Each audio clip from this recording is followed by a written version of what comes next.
Hello students, welcome to TSAT. Welcome to TSPSC Group 1 Indian Polity Constitution series. As part of this Polity series, in the last class we have discussed the emergency provisions related expected objective type questions.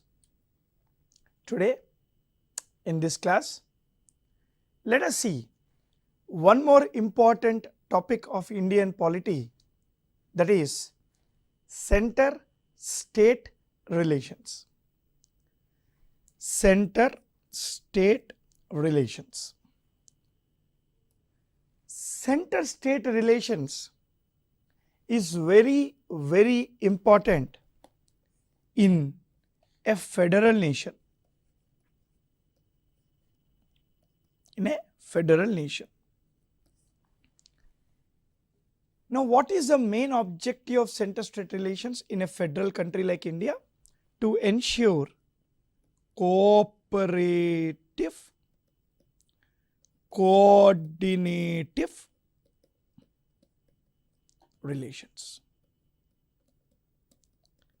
See, there should be a cooperative, a coordinative, center-state relations. And these center-state relations, as per the Constitution of India, is divided into three types.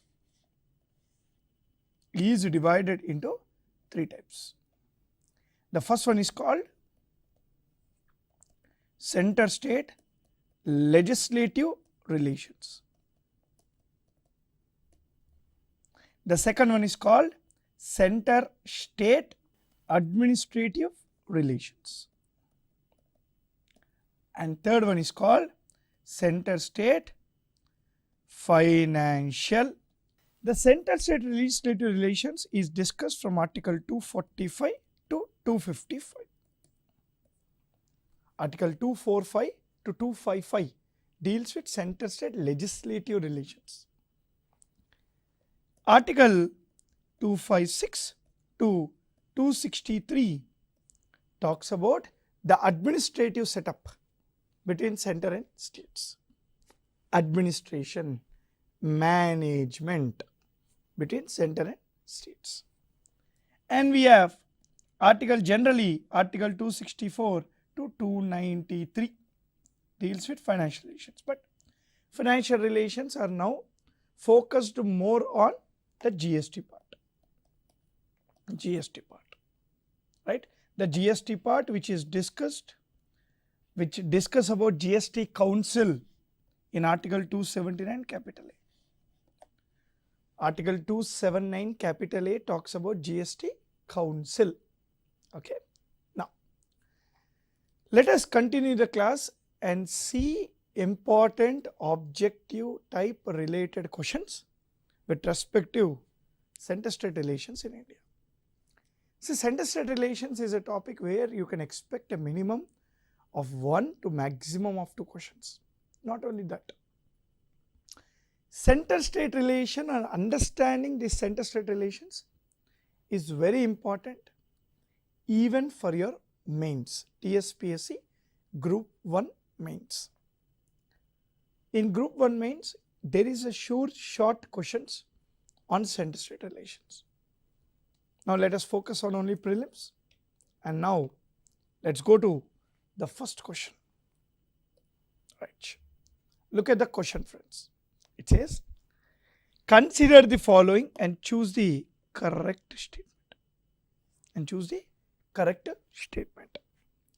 Statement number 1. Article 245 talks about or deals with doctrine of territorial nexus. Okay. Article 254 deals with doctrine of repugency. Both the statements are correct. Answer is C. Now, what is territorial nexus? What is repugency?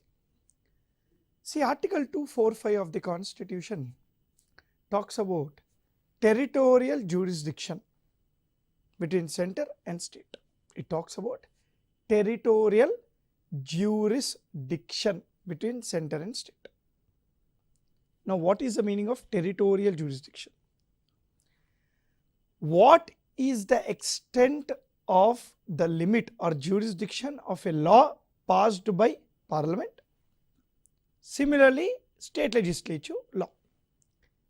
According to this doctrine, a law passed by the Parliament can be made applicable for the entire country or any part of the country.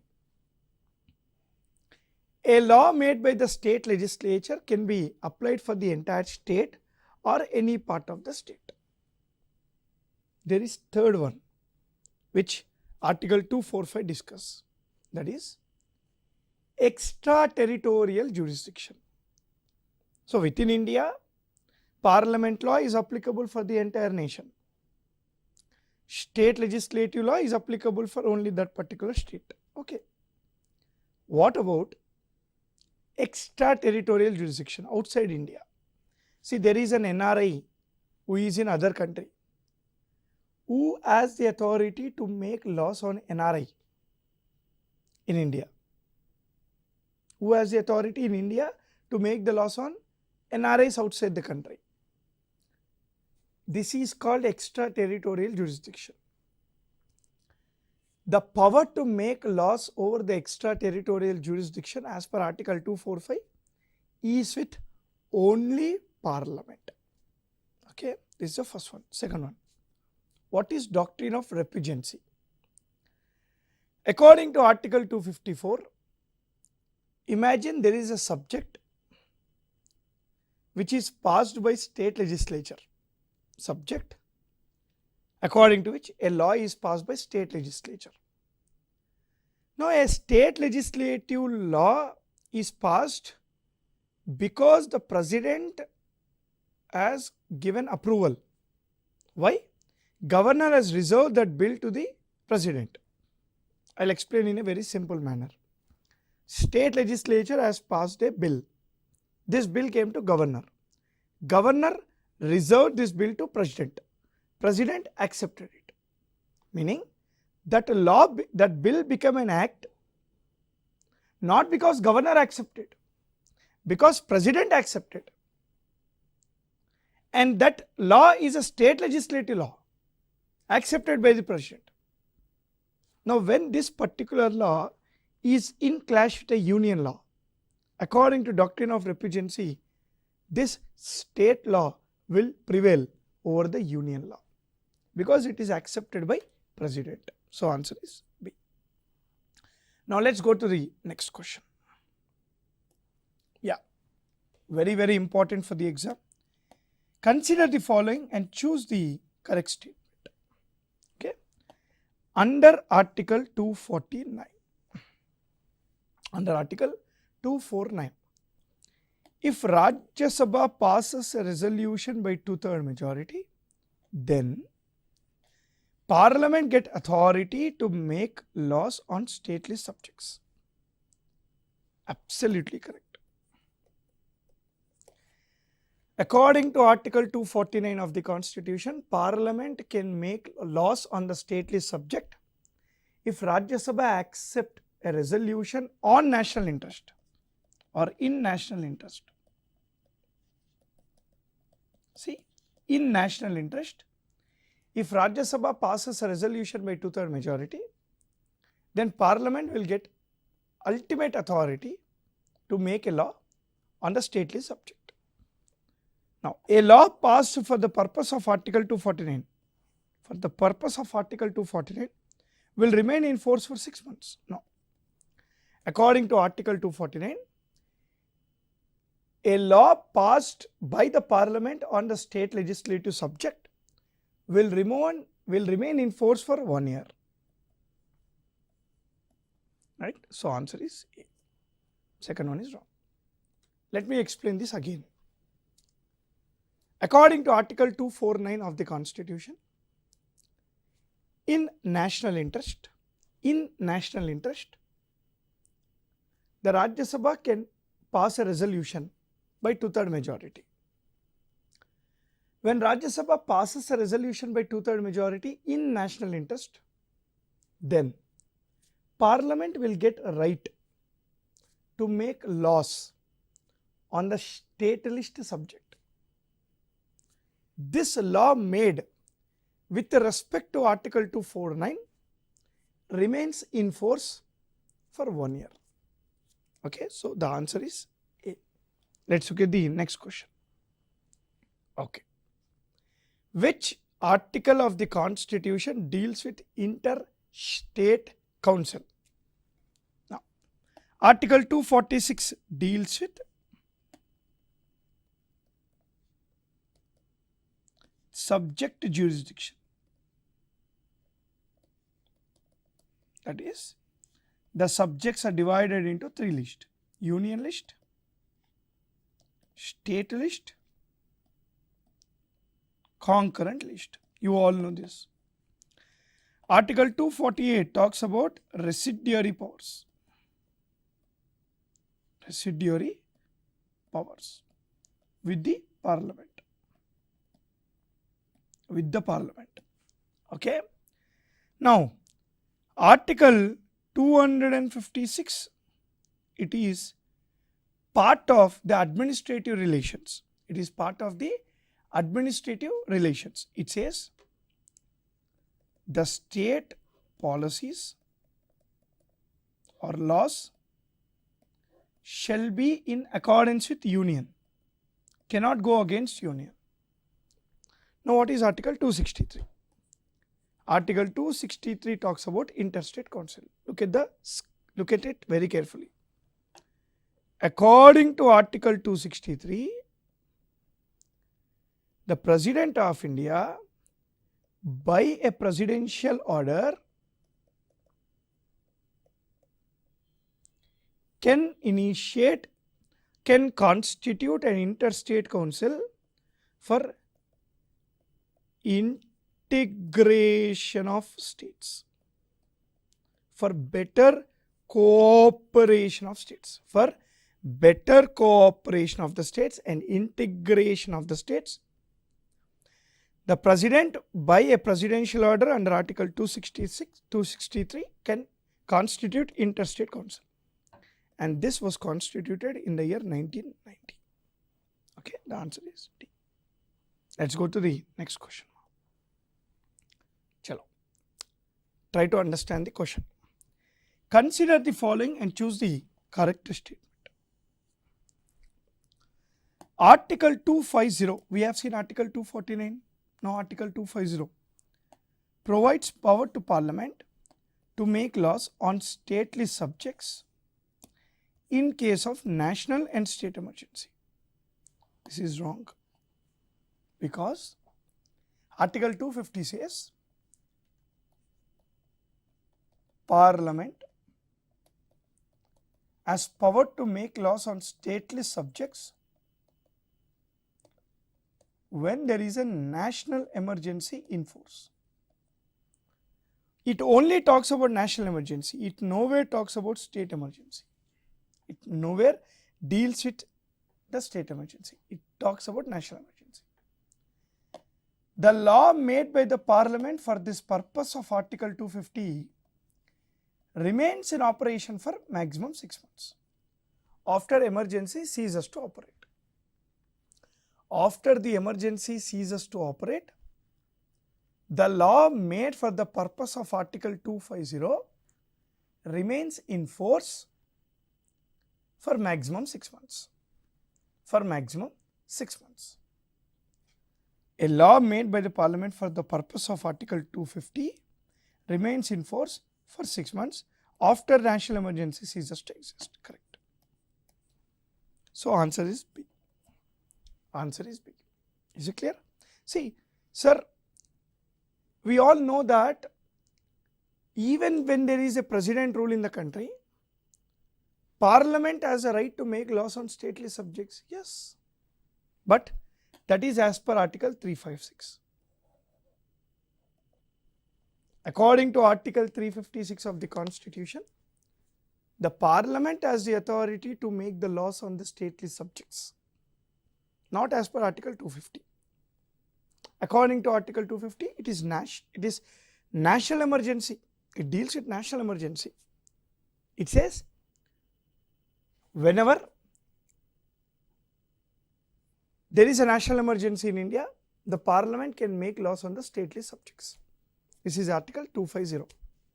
According to Article 356, the President rule, when President rule is imposed, Parliament can make laws on stately subjects.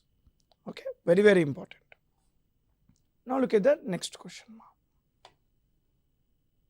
Chalo. Look at the next question. Which article deals with statutory grants? Statutory grants. See, a grant is something which is given and which is not repayable, like a gift. See, whenever I use the word statutory, see, whenever we see this word statutory, it is legal. Correct. There are two types of grants. The first one is called statutory grants, and the second one is called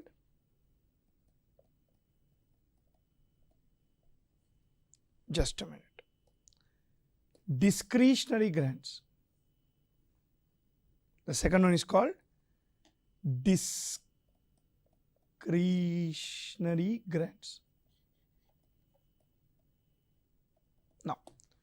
Now what is the meaning of statutory? It is must by a law.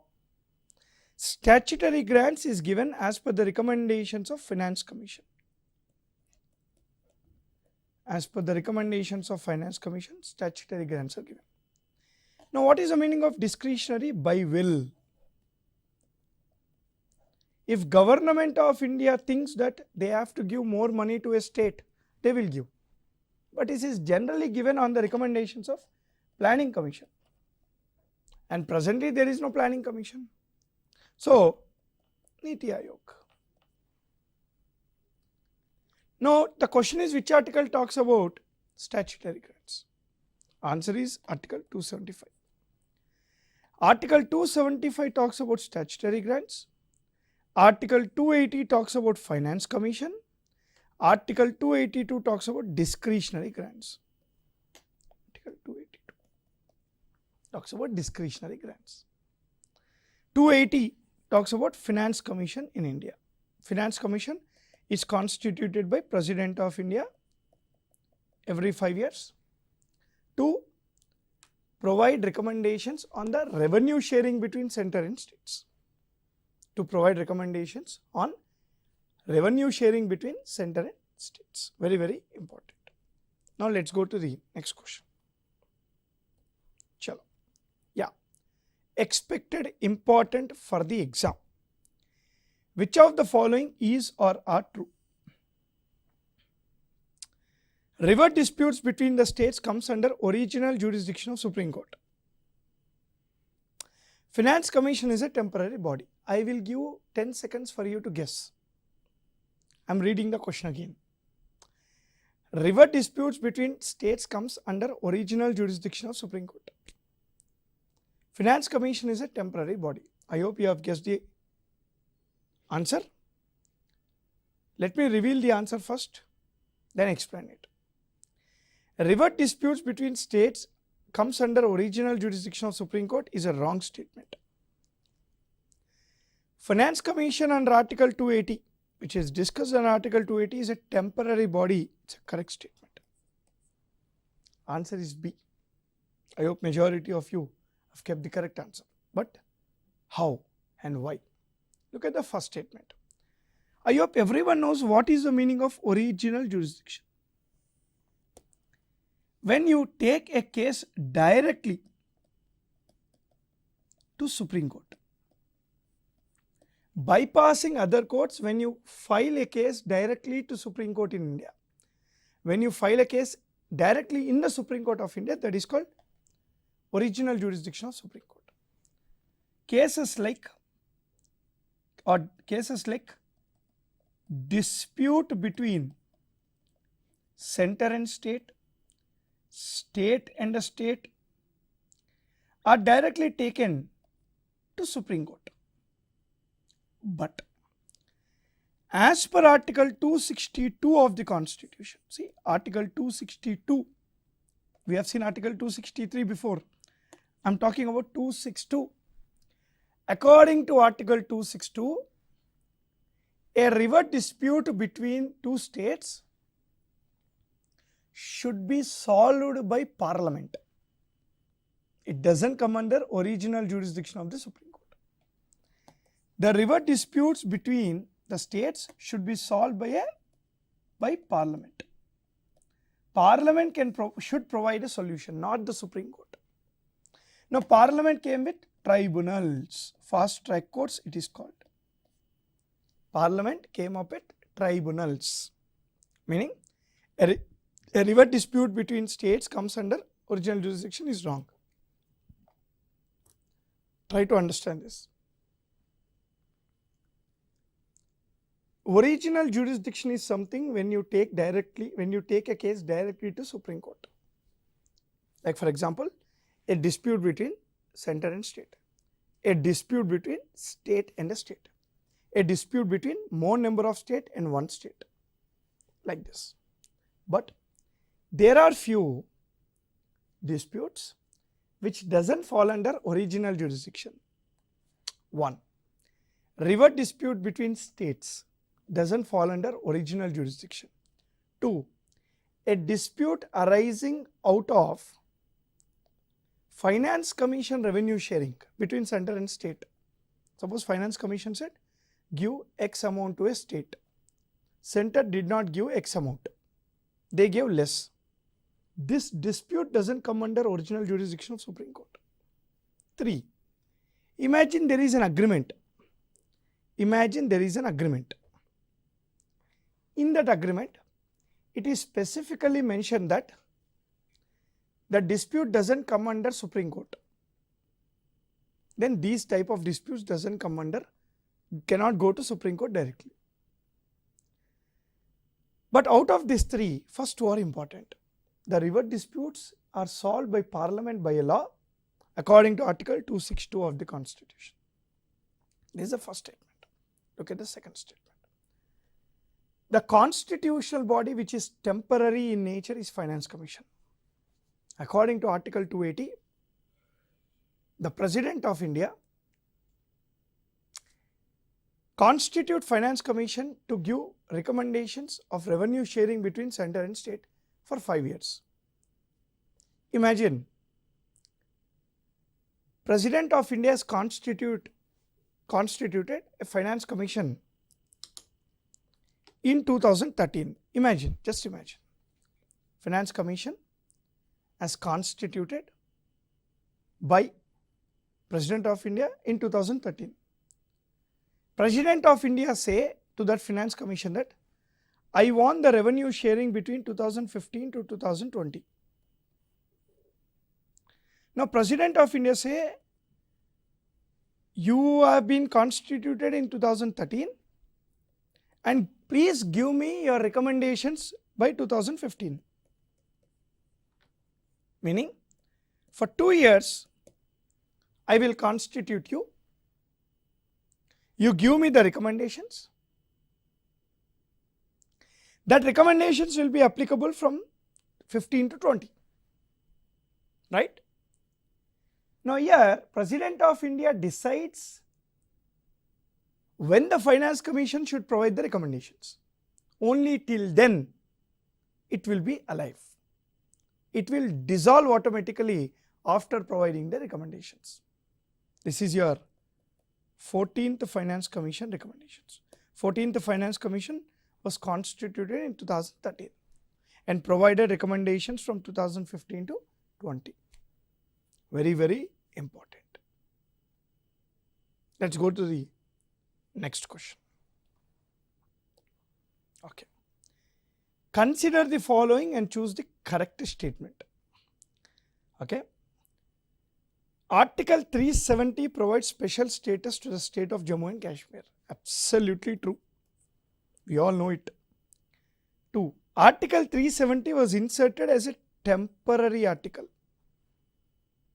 You all know that Article 370 provides special status to the state of Jammu and Kashmir through an agreement signed between Dogra dynasty and Government of India in 1948 called Instrument of Accession. But this Instrument of Accession, which was signed between two independent bodies, says Article 370 is a temporary arrangement. There is a promise by Jammu and Kashmir Dogra dynasty that slowly they will have their own constitution and move towards democracy.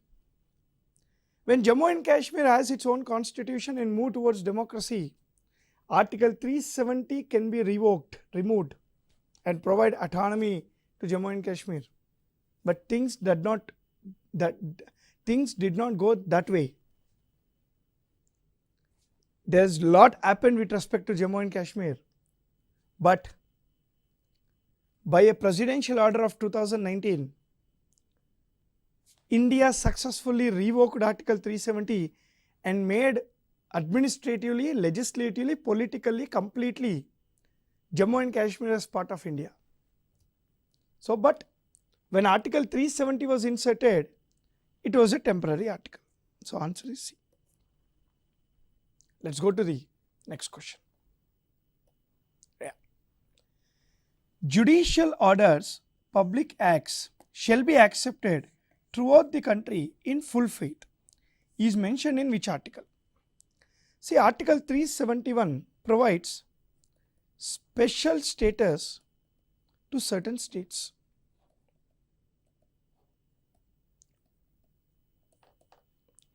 Article 371D, Article 371E, inserted by 32nd Constitutional Amendment Act 1973, provides special status to AP and Telangana.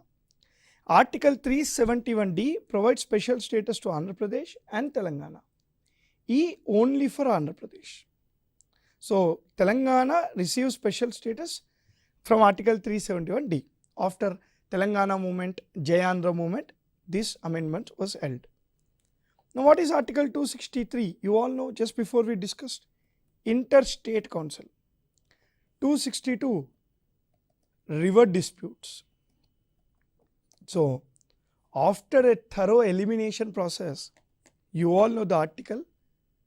Correct answer is Article 261.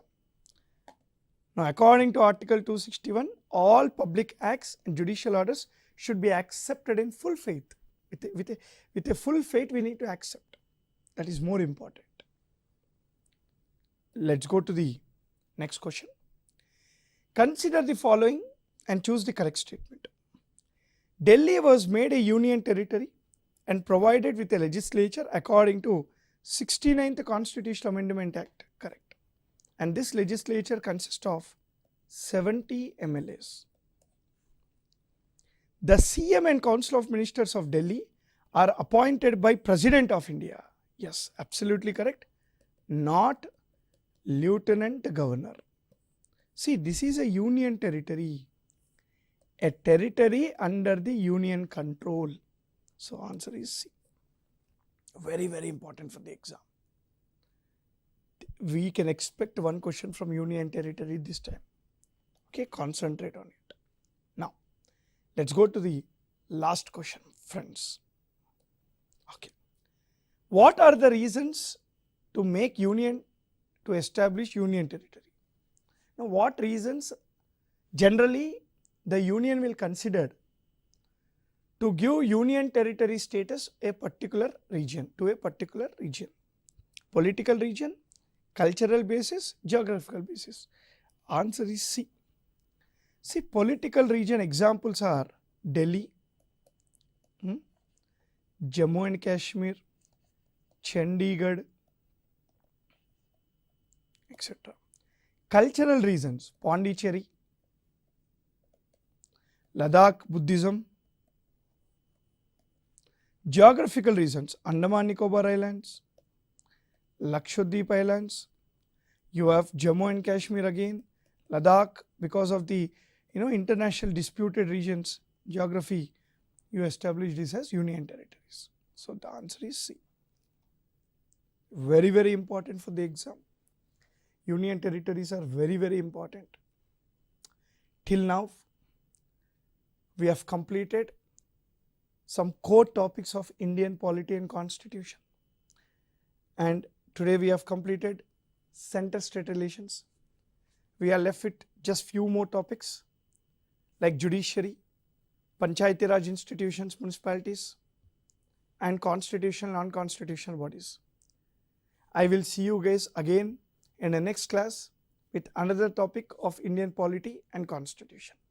Till then, keep revising. Happy learning. Jai Hind.